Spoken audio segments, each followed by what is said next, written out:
Welcome. This is going to be a great episode where we cover a recent mock draft that we did with some listeners in the Discord and in our social media. We're ready to break down this draft and show you how you could win your draft around the turns.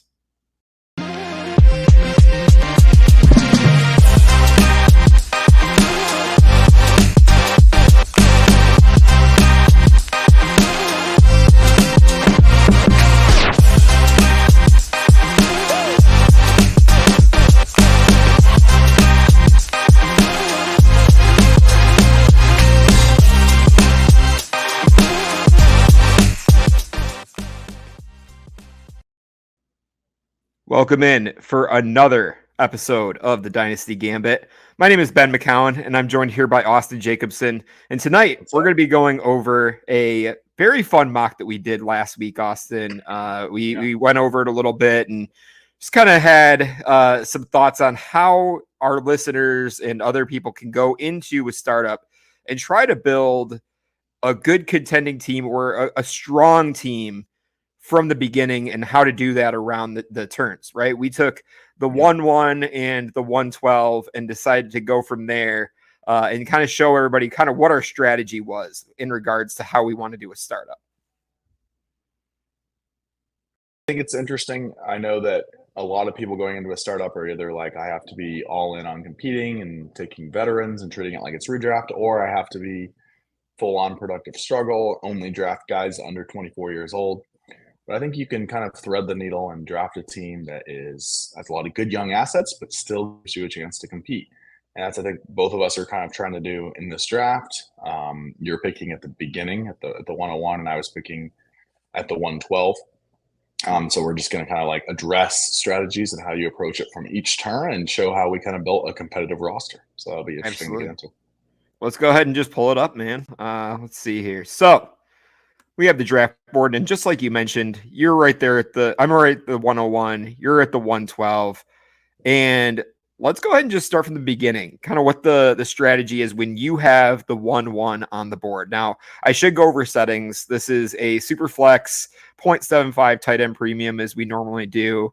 No other settings really to be concerned with other than that. And I believe it's a start. It's a start in 9, right? It's a two running back, 2 wide receiver, 2 flex, I believe is what it was. So it's a little bit shallower than some ways. Yes. Yeah. So start 9. Definitely want to focus on the studs at that point and really hammer those first 9 rounds if you can. And obviously this is not accounting for trades, right? We're just picking at each point of the draft.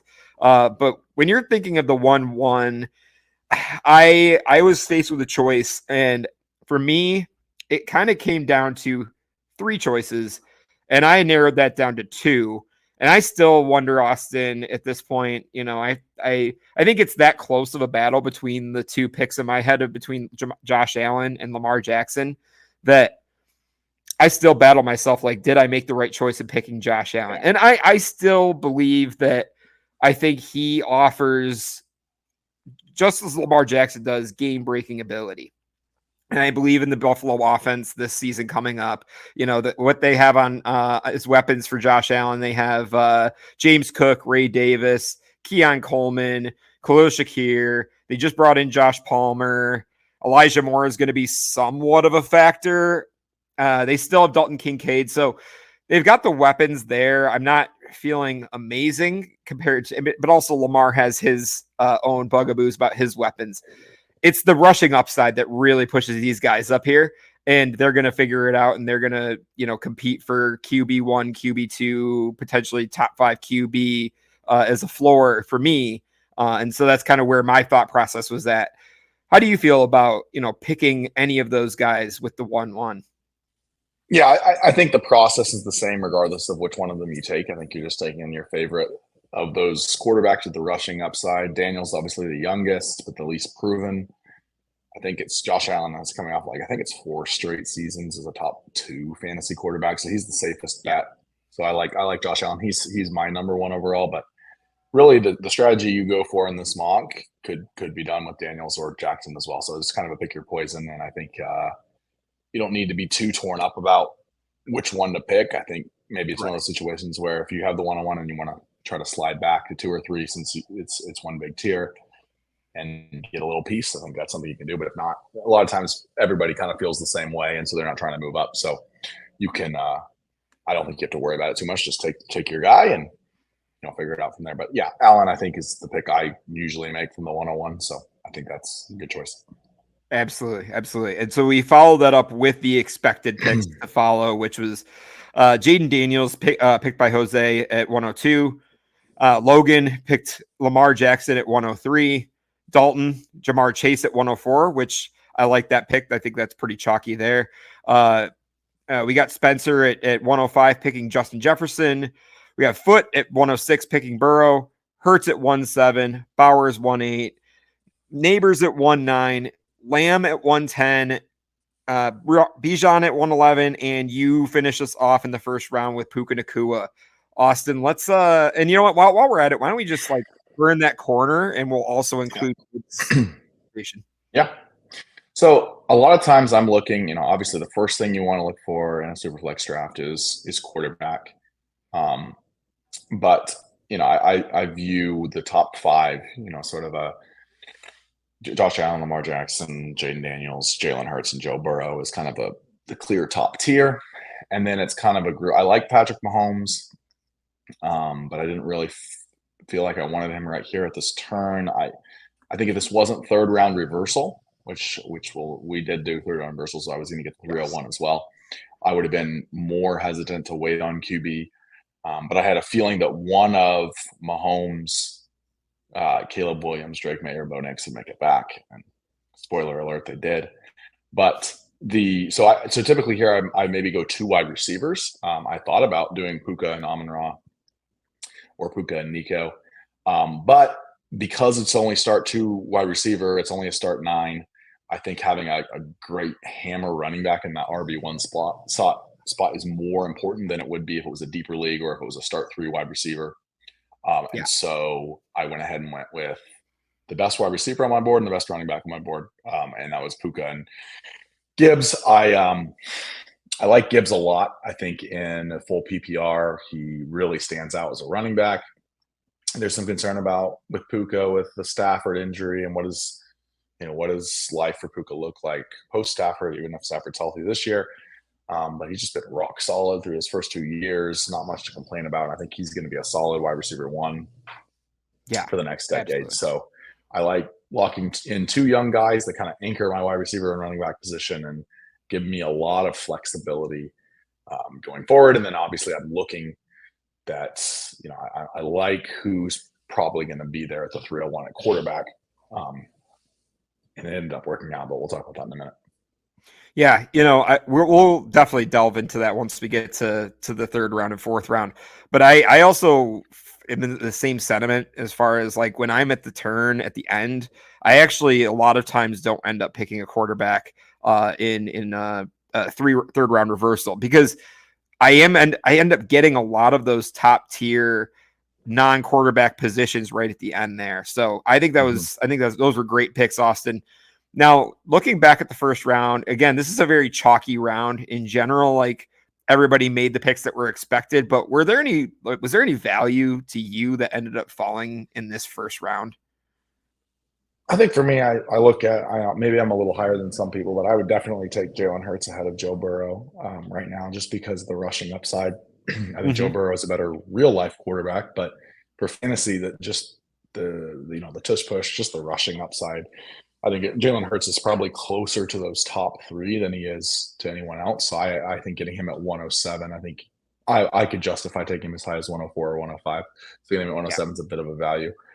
But again, a pretty chalky first round. Bowers is a little bit high, but it is a 0.75 time premium, so I can't really fault it.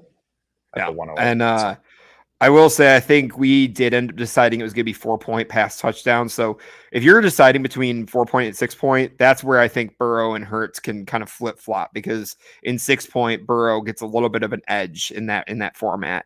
I really like Deku's pick of Bijan Robinson at 111. I think with it being start 9, only 2 wide receiver, I think you can definitely take a hammer running back a little bit earlier. And I've seen Bijan go all the way up to, as crazy as it sounds, sometimes up to the 1.516. And I think that's definitely pretty bullish, but to get him at the 111 and a start 9, 2 wide receiver, that's a really good pick there. And then I think it's the same thing with your Gibbs pick. I think Bijan and Gibbs are really good picks in that range. But moving on to the second round, Austin, we definitely start your round with your pick of Gibbs, following it up by Amon-Ra at 2.2, Drake London at 2.3, Brian Thomas at 2.4, Caleb Williams at 2.5, Ashton Genty, Saquon Barkley, Nico, Patrick Mahomes, Trey McBride, Lad McConkey, and then I finish it out with Drake May at the 2.12 here. And we kind of brought up how, with it being start 9, with it being super flex, to me, I wanted to lock up my QB room at this point. And to me, I think Drake May was a value falling to 2.12. I think really you could see him go anywhere between 2.5 to all the way to the early third round. But I think at 2.12, it's a great value to get Drake May. And I really, really see the path for him to be, a QB1, hopefully in that higher end of QB1 if we see some magic happen this season with New England. But I think the future is bright for him there. And again, we're looking at dynasty, so this is looking at his future. He's a young bright spot in New England. And then we start off the third round with your pick of Bo Nix at 3.1. Yeah, I'm pointing out real quick. I think that Dalton getting Patrick Mahomes at 2.09 is great value. I seriously thought about him at the turn, so yeah. I think he should probably go no lower than 204, 205. So I think that was really good value. But yeah, once as the second round was going on, I was kind of like, okay, I want, once Caleb Williams was taken, part of me was like, maybe Mahomes makes it to 301, but I knew that was unlikely. And then once he went, I was like, okay, I'm hoping for either May or Nix. I have May a little bit higher, but I like them both. So either one of those guys, I feel very good about having a, top 2 running back and probably a top 5 wide receiver. And so then starting off with those 2 guys and then locking up QB1. And then I had a whole tier of guys that I kind of have in the same tier. I'm like, I hope that I can lock up a second one, someone in the Kyler Murray, Baker Mayfield, Brock Purdy, Jordan Love tier. So those are kind of the guys I pinpointed as maybe they'll make it back to me. And one of them did, which we'll talk about in a minute. But yeah, so starting it off with wide receiver 1, running back 1, quarterback 1. Again, I don't mind going the 2 quarterbacks to start. But in this shallower format, I do like to kind of have some flexibility where I can go. I think you made the value pick at your spot. But just sometimes you draft those 2 quarterbacks early and then you get to your third round pick and you're like, man, the best player on the board is a quarterback, but I can't really take it right now. So I do think there's a time and a place for that. And I think it's a good, what you did is probably the picks I would have made at both spots. But there is upside to sort of when you draft different positions with your first 3 picks, everything's still on the board for you. We'll talk about kind of strength and weaknesses of lineups as we get towards the end or maybe halfway through. But, definitely I had to start to make up some value in other positions since I did go quarterback heavy at the beginning. Yeah.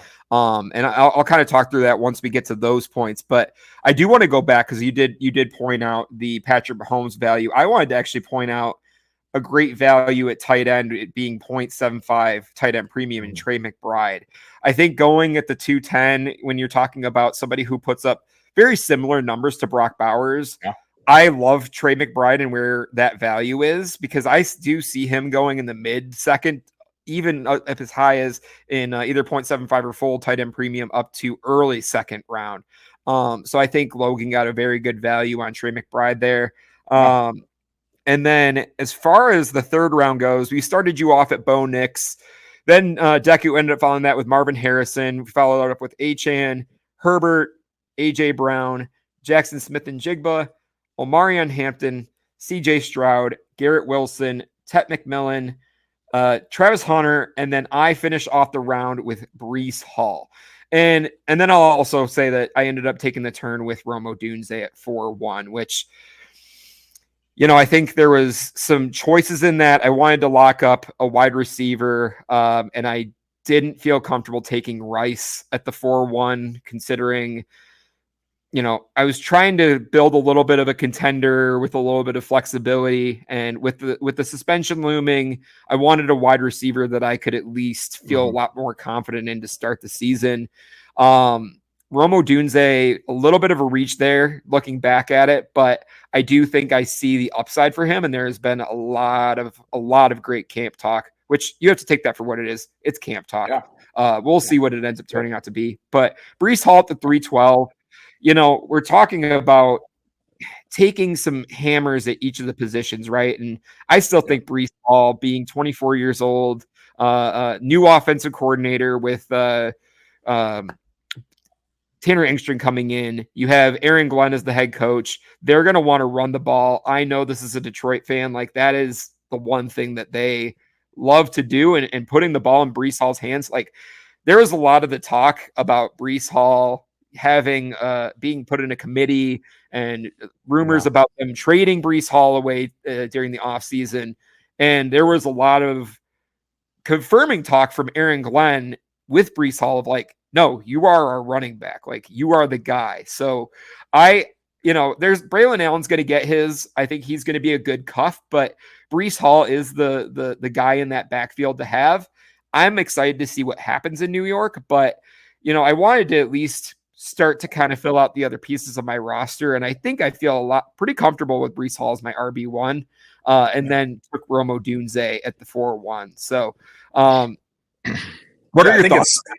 Yeah, I think it's one of those situations where it's like, for me, and if I'm looking at my own personal rankings, I would take Jonathan Taylor or Bucky Irving above Breece Hall. Maybe not Bucky Irving, but Jonathan Taylor I would, and I would probably take Rice or Higgins above Odunze. But really, it's the process is the right one, right? Like, just because I have a slight player preference for those guys doesn't really change the process. Again, it's like you're getting your hammer RB and a guy you believe in as a wide receiver 1. At this point, when you're in the 4th round, there's no slam dunk wide receiver 1, right? So you're looking at either a guy like Rice, right, who we've seen him produce like, a top 5 wide receiver, but there's a lot of questions. There's the injury, there's the suspension looming. And then you have a guy like T. Higgins that's had injury issues and is a clear 2 on his team. Yeah. And then you get into a bunch of veterans. And so it's, to me, Odunze has as high the upside as any of these guys.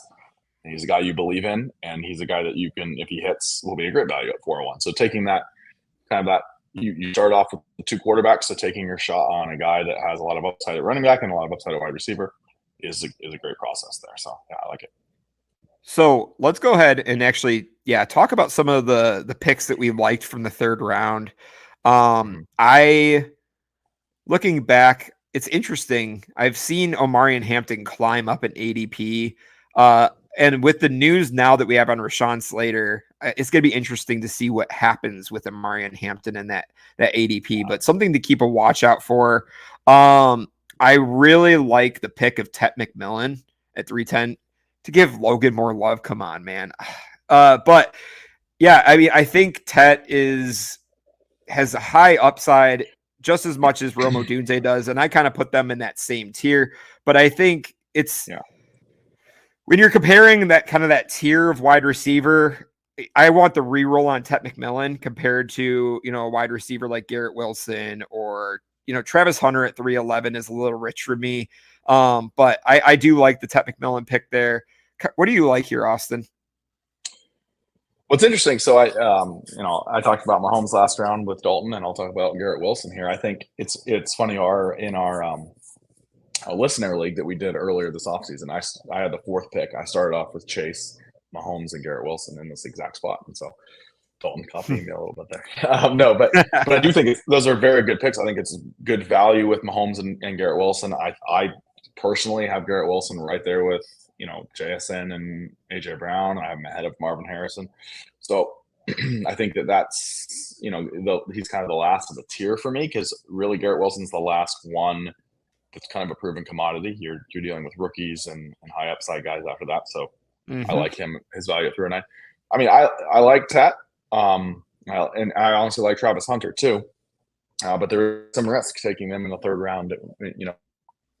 when there's, some question marks around their profiles and for Travis Hunter, how much he's going to end up playing on offense, although it seems like we're trending more and more in the direction of him being primarily an offensive player, at least to start. So that's a good sign. But there's a wide range of things in this round. Buck Wild taking CJ Stroud earlier than I would like. But it's one of those flag placement things, and you're doing a stack with Nico Collins, right? So there's an upside there. But yeah, I actually want to point out Chris, because I think I'd like to point out a second spotlight here. Like I'm sorry, Logan, but I might have to replace you here. Justin Herbert falling to the 3-4. That's a great value right there. I mean, he's basically in the same tier as Bo Nix, Drake May. Yes, yeah. And you're getting him, 5 picks later than Drake May, or 4 picks later than, or 3 or 4 picks later than Bo Nix. Like that's good value right there, especially close to the and mid-third. To start Neighbors and Brian Thomas, and take that gamble on quarterback, and to me get the last of a tier at quarterback there, and hang on and grab a guy like Herbert. I think you're off to a great start, so I like that. Yeah, I like that a lot. Absolutely. I like Chris's start there. So starting the 4th round, we talked about Odunze.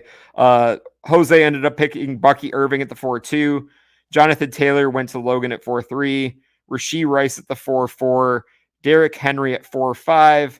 T. Higgins at 4-6. Kyron Williams at 4-7. Henderson at 4-8. Xavier Worthy at 4-9, Egbuka at 4-10, Tyler Warren at 4-11, and you end up picking Kyler Murray at the 4-12 and Devonta Smith at the 5-1. Let's talk through that, Austin. Yeah, so for me, after I took Bo Nix, I was kind of thinking that more than likely I would be looking at Baker Mayfield, Brock Purdy, Jordan Love. And then I was like, well, maybe there's an outside chance Kyler Murray falls. And I honestly didn't expect him to be there. And even with a couple picks before I picked, I was looking at, both Greinberg and Dustin did not have quarterbacks. So I was expecting Kyler to go one of those 2 picks, and I was, gearing up to probably take Baker Mayfield, but he didn't go. And so I feel like that's an incredible value at the 4-12. I think people are really forgetting how good Kyler Murray can be. Even in a down season last year, I believe he was QB 11, which actually is QB 10.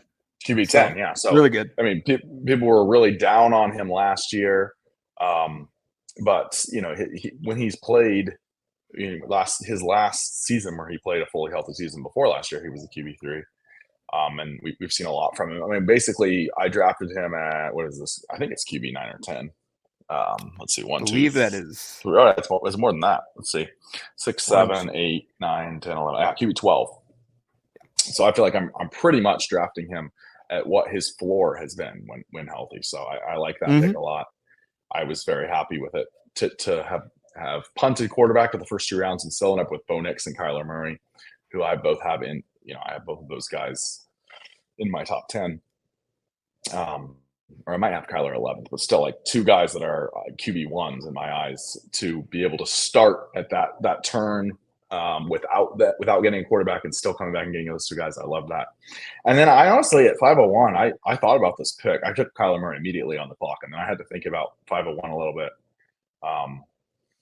I didn't love any of the receivers on the board. Dante Smith is not a sexy pick. He's just a solid wide receiver too. But I didn't really I think it was mostly older guys, really. I could have taken running back, but there's a bunch of guys kind of in the same tier. If Travion Henderson had fallen, I probably would have taken him. Thought about Chase Brown. Chase Brown was the guy that I thought about at that pick. But I think there's a big tier of running backs, and I was hoping that one of them could get back to me. So I went ahead and took Devonta Smith here. And I think he's a perfectly fine wide receiver too. He's not going to make or break my team. But he's just going to be a solid placeholder in my lineup and put up some points for me. I think he's one of those guys that you can count on to not be a guy that's going to anchor you down and hurt your team, even if he isn't the most exciting pick. So I like him as a wide receiver too on the squad. Yeah. I want to just point out, Austin, that, when you're talking about, you mentioned how there wasn't a lot of wide receivers left. I think when I'm looking at the board now, And I was in the moment, I was just drafting and I was looking at myself and who's the best player still available. But I wasn't really paying attention to the rest of the board in the sense of how many wide receivers went in those first 4 rounds. There was a lot.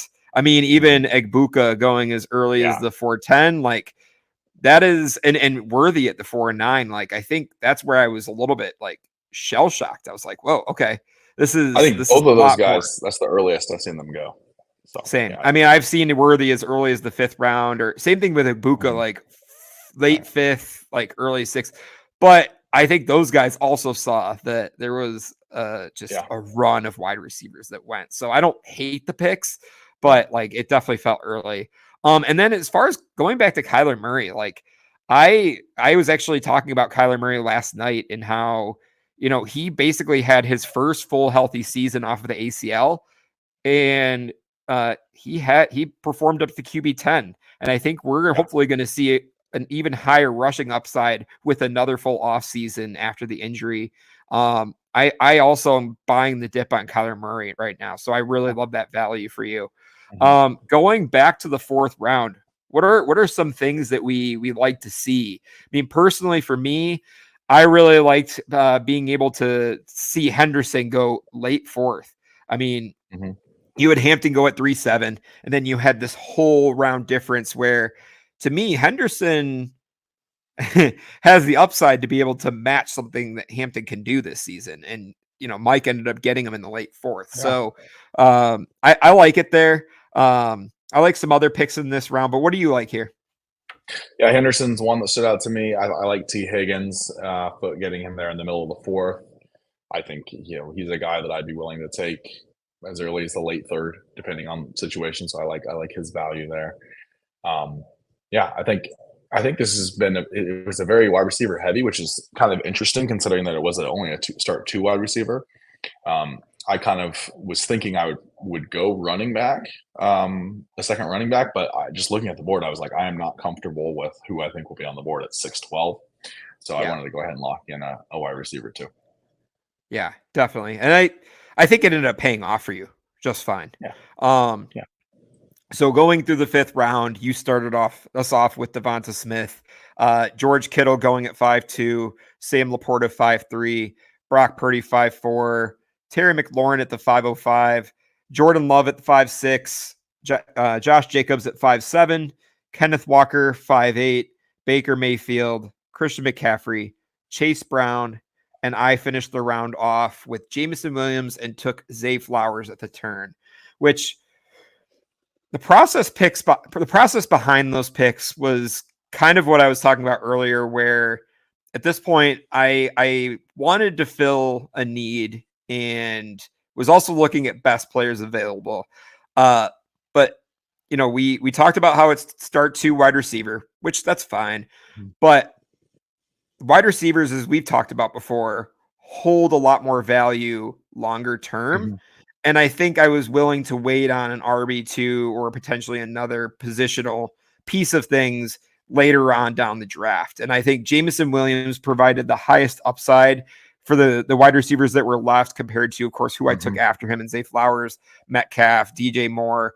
And we talked about how all those wide receivers flew off. So, for me, I'm kind of starting off a little bit with, in my opinion, a weakness at wide receiver, but it's not something that can't be fixed, whether it's you're going through the season and making trades. Jameson Williams also, again, offers high upside, and we're possibly going to see some great things coming out of Detroit. We hear some great things coming from John Morton, the OC, how they think he thinks the most explosive player on the offense is Jameson Williams, and he is that guy. And then I take Zay Flowers at the 6-1, and I want a piece of that Lamar Jackson passing offense pie, because Todd Monken has just showed us last season what Lamar can do when you open up the passing game for him. And I still think Zay Flowers is a talented enough wide receiver that in the 6th round, I'm willing to take the shot there as my wide receiver 3. What are your thoughts on Zay Flowers, Austin? I mean, Zay Flowers, he's not super exciting, but I mean, he's been pretty solid and consistent, 2 back-to-back high end or low end wide receiver 2, high end wide receiver 3 type seasons. I have him a little lower, but I don't mind getting a third wide receiver there. I think let me kind of put this out as a hypothetical. So obviously hindsight's 2020, but if you could go back, would you rather have the combination of Rashee Rice and James Cook? So let's say you took Rice instead of Hall and then Cook instead of Flowers, or Breece Hall and Zay Flowers. Which combo do you like better, Rashee Rice and James Cook, or Breece Hall and Zay Flowers? Longer term, I'd probably take Rashee Rice and James Cook. I think the contract situation is going to get itself figured out, whether it's with Buffalo or not with Buffalo.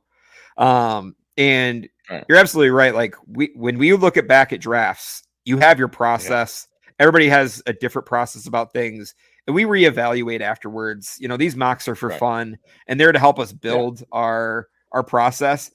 But you do have to think of it like that. When you look back, it's very similar when we're thinking about trades. Which side would you rather have?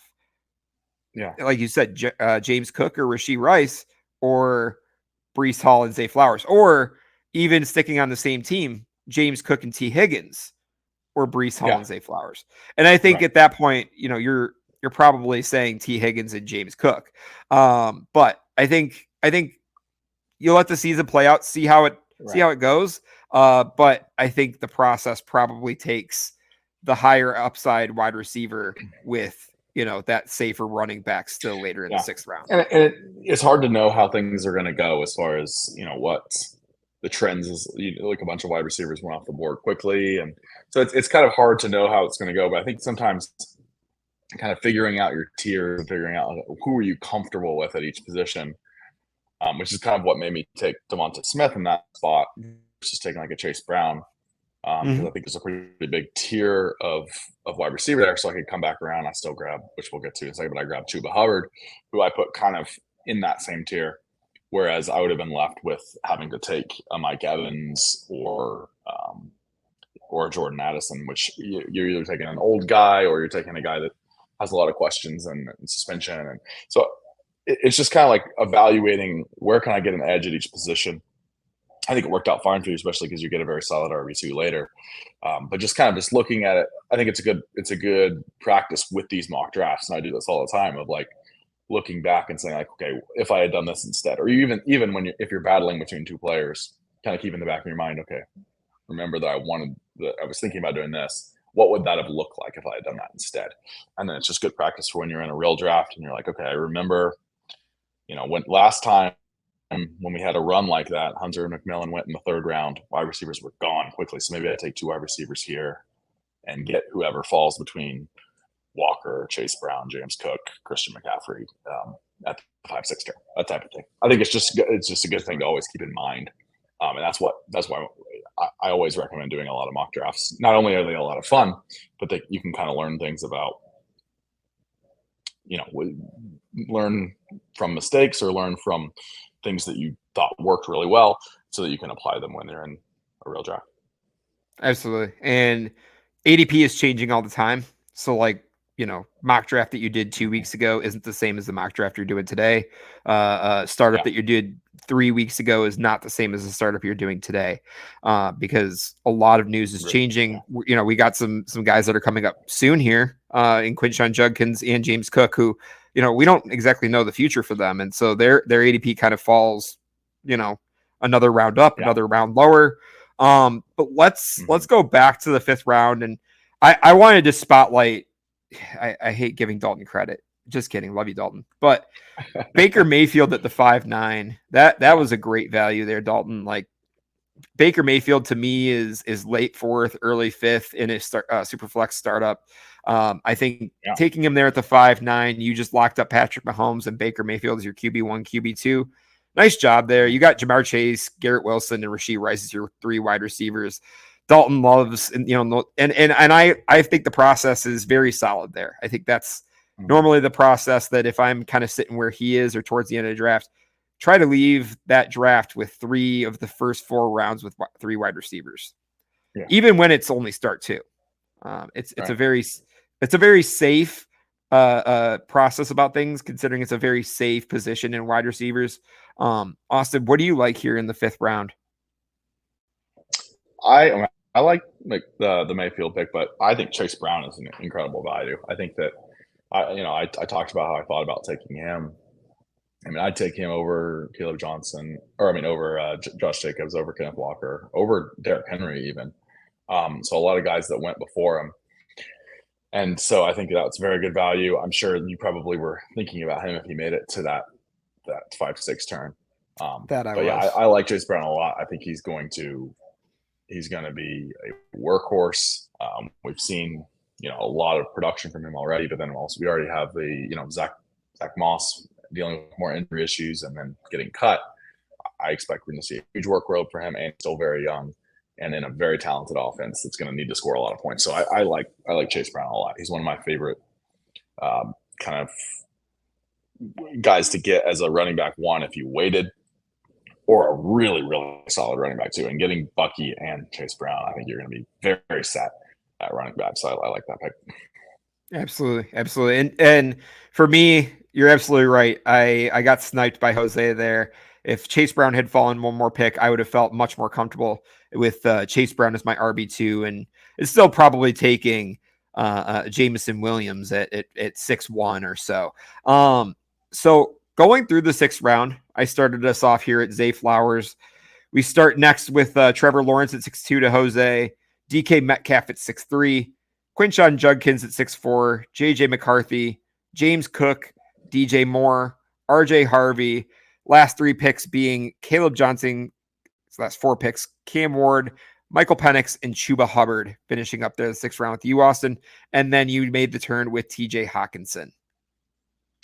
Yeah. So to me, Chuba Hubbard was the last of a tier. I think he's kind of the last kind of young guy who has a lot of right now value. So you have Joe Mixon, Alvin Kamara, and James Conner, but obviously all very short term bets. And then you have a lot of young guys. You have your Zach Charbonnets and your even Brian Robinson or Cam Scadaboo, those type of guys where you're making bets based on hope, right? Like you're hoping that they become something. So to me, he was the last in that range of guys that was like, okay, this is a guy that I've seen produce. He's a guy that I want in redraft, right? But he's also young, and I also think that I can get multiple years out of him. So that's why I went with Hubbard. Very happy with him at RB2, and I think that panned out well. Even though I would have loved to have a guy like Kenneth Walker or somebody like that, I do think that having Smith and then waiting on running back and then getting one, I think it worked out the way I want to. And then I didn't want to wait too long on tight end again. Like I have my 2 quarterbacks, I have my 2 running backs, I have my 2 wide receivers.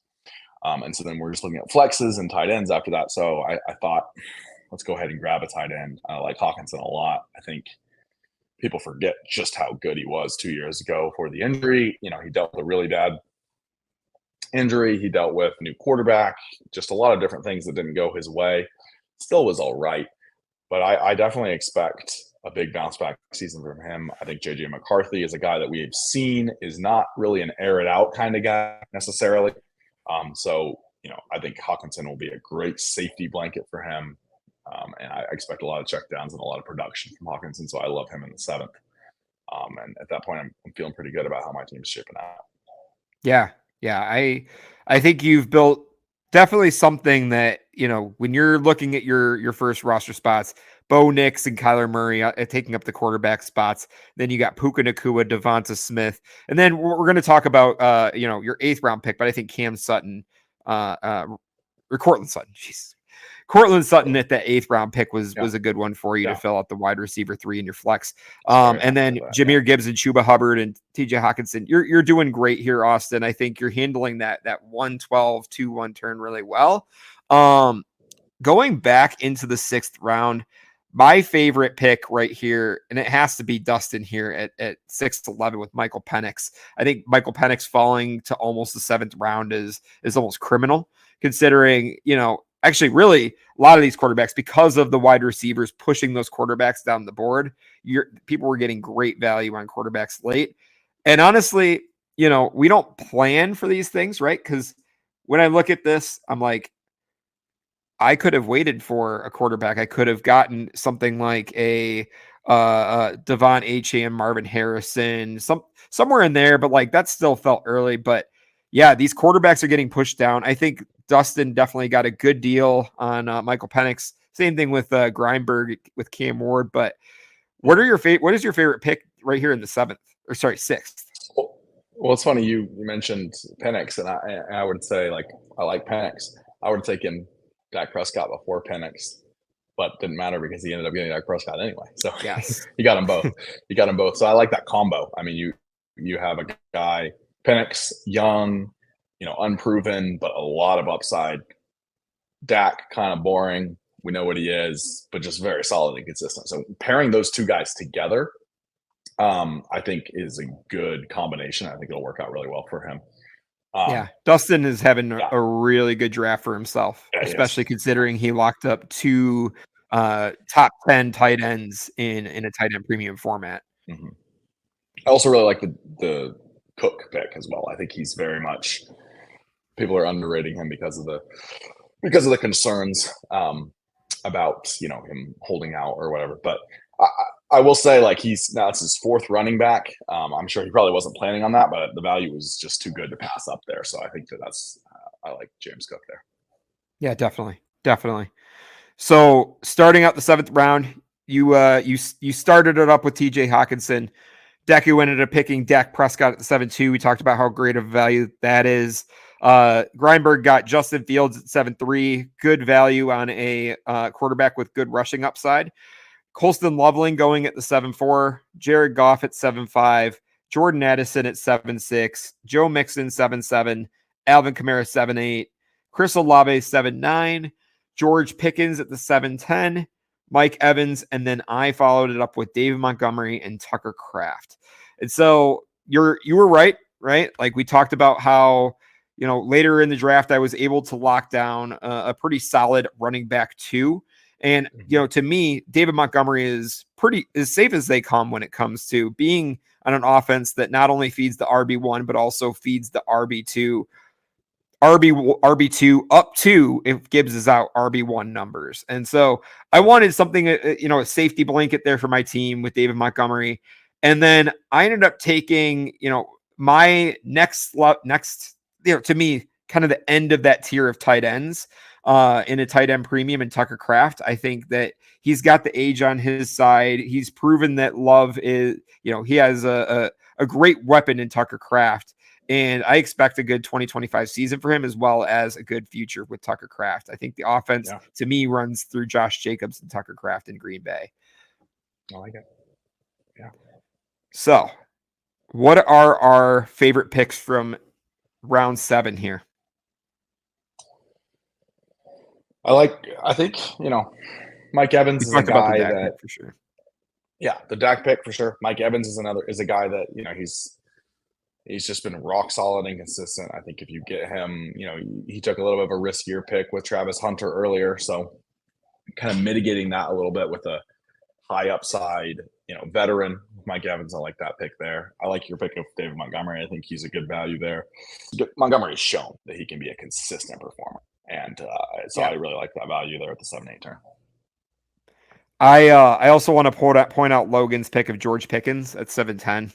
I think, we were talking about that tier of wide receivers, and you're taking on a little bit of risk with George Pickens because we know his past. I think you have to kind of give him a clean slate now that he's in Dallas.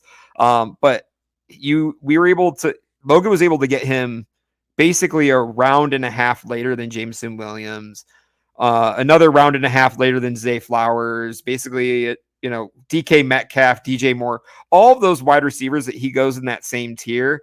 And he was able to get him at the end of the 7th, almost into the 8th round. So I think that was a good value there for Logan. He's definitely has an interesting build so far. I like it with Lamar Jackson, building it with Trey McBride, kind of as that hammer tight end in the last of that tier. And then we start to get into Jonathan Taylor, Christian McCaffrey. He's got a little bit of young upside with Tet McMillan, but he's building an interesting build. I don't mind it at all. I'll kind of turn it back to you, Austin, and kind of go through the rest of your draft there. Yeah.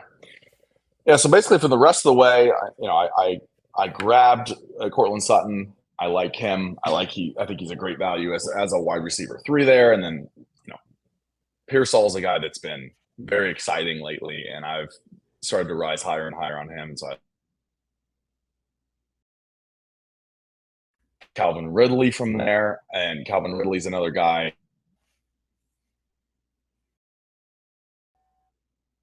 That's going to be something that's super exciting to watch. Jacoby Myers I grabbed. So I just got a bunch of wide receivers.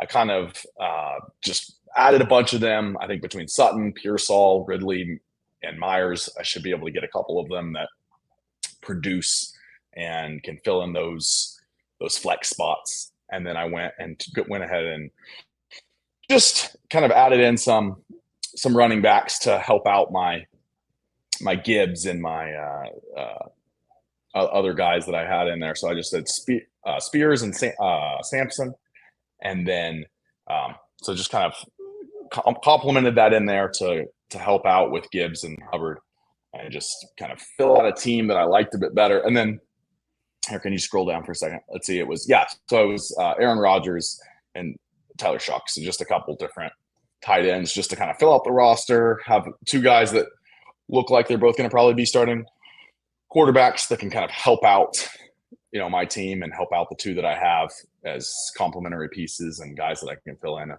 I need to as a, bye week fill in. Absolutely. And so going to my team, I ended up following my pick of Tucker Kraft and went Green Bay again in a guy I think is very underrated in regards to the talent that he puts on the field. And I think is just kind of at this point misused by the Packers. But Jaden Reed, I think he provides a lot of high upside, especially as my wide receiver 4 on the team. Ended up taking Sam Darnold at the 10-1 to provide myself some QB flex there, just in case of injuries or bye weeks. And then following it up with Jalen McMillan, and I think a lot of people leave out Jalen McMillan for dead because of Agbuka coming up. I do believe that with the Godwin injury, I think there's a chance for McMillan to continue to showcase kind of what wide receiver he is for the Tampa Bay Buccaneers. Followed it up with Jaden Blue. So, kind of an unknown at running back, but high upside and the potential that he is their RB1. And then kind of went with a flanker in Rashad Bateman that offers, again, some touchdown upside.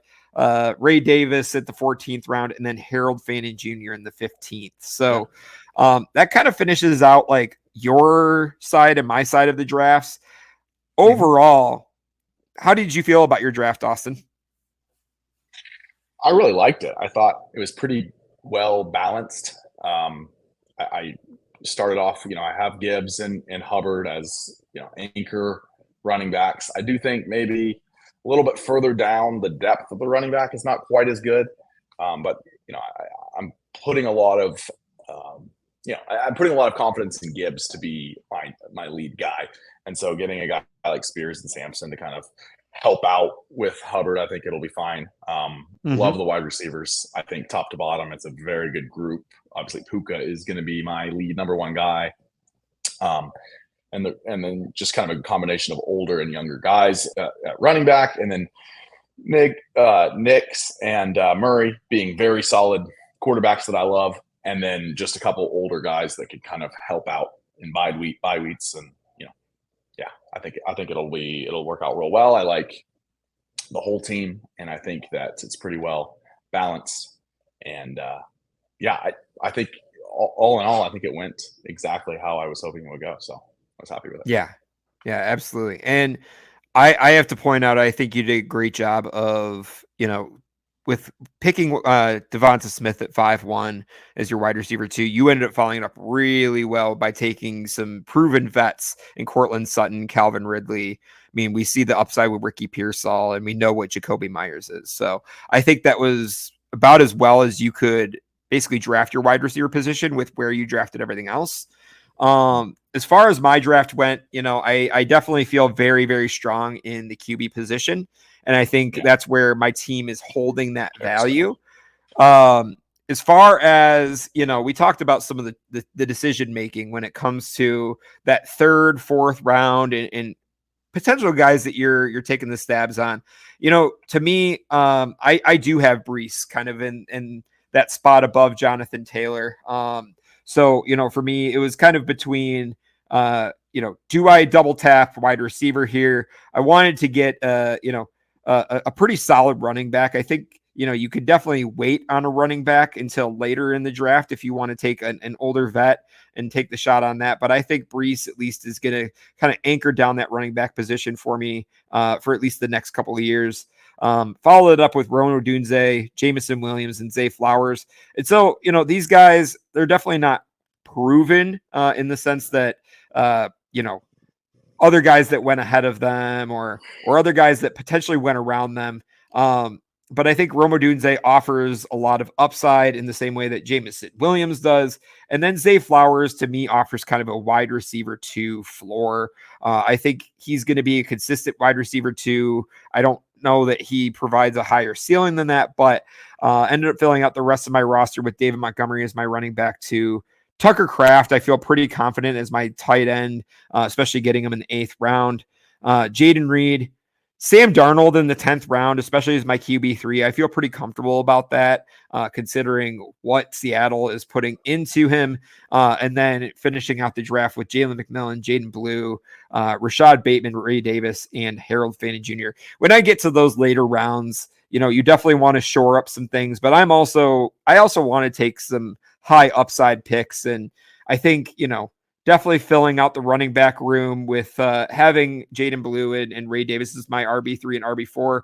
Those guys are young. They're going to get their shot on their respective teams. And, I think there could have been definitely some different process picks. Looking back at it, we always want to reflect on our mocks.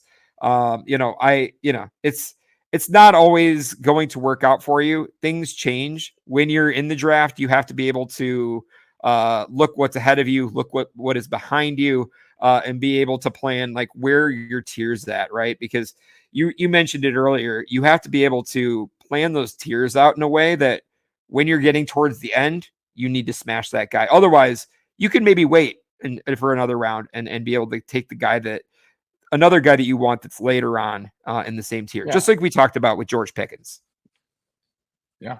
It's always just that, figuring out what everybody else is doing, who's left, putting yourself in a position where you can wait for the position that you need, be patient, get your guys, really build the roster that, is exactly what you're looking for. And I think both what we did from the early pick and the later pick worked out both ways. And I think I'm pretty happy with how it turned out. I think this was a good exercise. Yeah. I mean, and to be fair, all of the guys that we're drafting with are great drafters. We know these gentlemen, they weren't going to let anything go. So when you have that, it makes it a challenge because there are other times when you have some weaker league mates that, you're like, oh, holy crap. Brock Bowers is falling to me at the 2-5. It's stuff like that you look at and you're like, you have the process and the plan, and then when it falls in your lap, you don't look twice.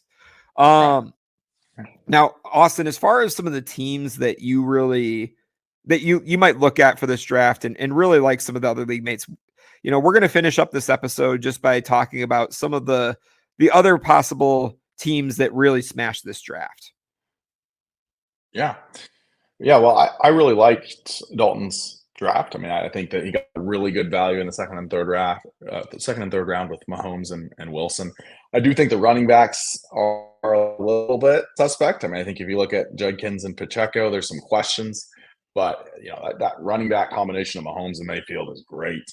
Rashee Rice and Garrett Wilson as as going with Jamar Chase. I love that combination. Evan Ingram was really good value in the 11th round. So I like that draft overall. Yeah. I really like the draft that I had. I don't want to flex too much, but I really am happy with how it turned out. Really liked getting Kyler Murray in the 4th round. Yeah, really, I liked. There wasn't any drafts where I was like, man, this guy doesn't know what they're doing. I mean, obviously, this is a bunch of good guys drafting, and we really appreciate them being involved. And so, yeah, I think everybody had a good strategy and made it really interesting and kept it, really well balanced and made it quite interesting. It was a good exercise. Definitely, and I agree. I think everybody drafted really well. I want to spotlight Dustin here because I do like the beginning there with Bijan Robinson. He then followed it up with 2 great wide receivers in the 2nd and 3rd round with Amon-Ra, Marv Harrison. And then he ended up being able to take Warren and Kittle in the 4th and 5th. And I think Kittle is a great pick there in the 5th when you consider how much upside he provides, not only for right now, but he signed a contract with San Francisco for 4 years. So he is the guy in San Francisco right now. And I think Dustin definitely made some good smash picks there at the beginning. And then he had some gold fall to him in the 6th and 7th when he had Penix and Prescott to him there. So, I think where he kind of lost it a little bit was definitely the running backs, but you also we've talked about this before. You could trade for running backs in season, right?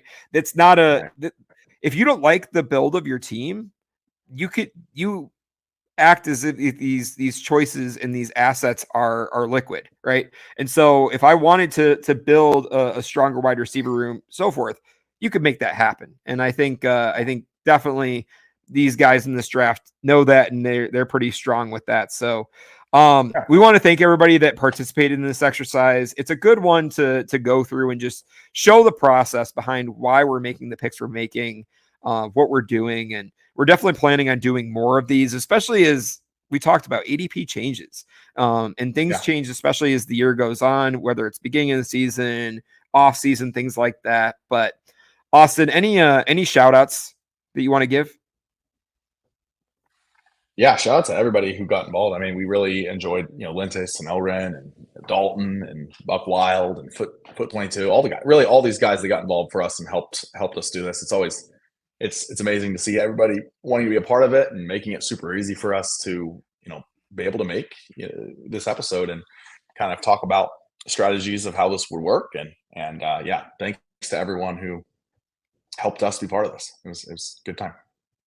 Absolutely. And I also want to extend the same sentiment to you guys and all of our listeners for being able to follow us and kind of help us really bring out the product that we're bringing to you guys. We've got some fun things planned, right now over the next month as we kind of lead into the NFL season.